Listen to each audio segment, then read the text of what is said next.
Les risques déflationnistes menacent toujours la Chine. Les experts en économie nous ont livré leurs commentaires sur les perspectives des deux principaux indices, IPC et IPP, pour cette année, et sur la manière dont les dirigeants chinois tentent de répondre à la situation actuelle. Une demande intérieure encore faible, à laquelle s'ajoutent des prix des principales matières premières au plus bas. Le risque de déflation n'a jamais autant menacé l'économie chinoise. Malgré un indice des prix à la consommation affichant une croissance moyenne d'1,4% par rapport à l'an dernier, le chiffre reste encore malheureusement loin de l'objectif de 3% de croissance fixé par le gouvernement en 2015.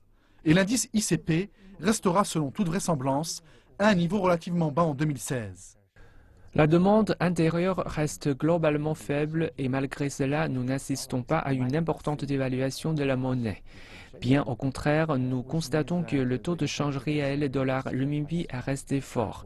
Ainsi, tout porte à croire que la hausse de l'indice des prix à la consommation sera très limitée et se situera aux alentours des 1,5 à 2% pour l'ensemble de l'année. Les cycles déflationnistes poussent les consommateurs à contenir leurs achats et incitent les entreprises à repousser leurs projets d'investissement en raison de la crainte d'une poursuite de la baisse des prix. La Banque centrale chinoise est quant à elle plus optimiste, en annonçant que les prix à la consommation devront encore augmenter de 1,7% en 2016, alors que selon les dernières prévisions, l'indice des prix à la production devrait baisser par rapport à l'année dernière d'environ 1,8%. Une chose est sûre, l'indice des prix à la consommation restera à un niveau très faible, à savoir en dessous des 2%, probablement aux alentours des 1,6-1,7%, comme l'indiquent certaines prévisions. Cependant, l'activité manufacturière et les prévisions de carnet de commandes ne laissent pas encore entrevoir de reprise à court terme, aggravant toujours plus la situation.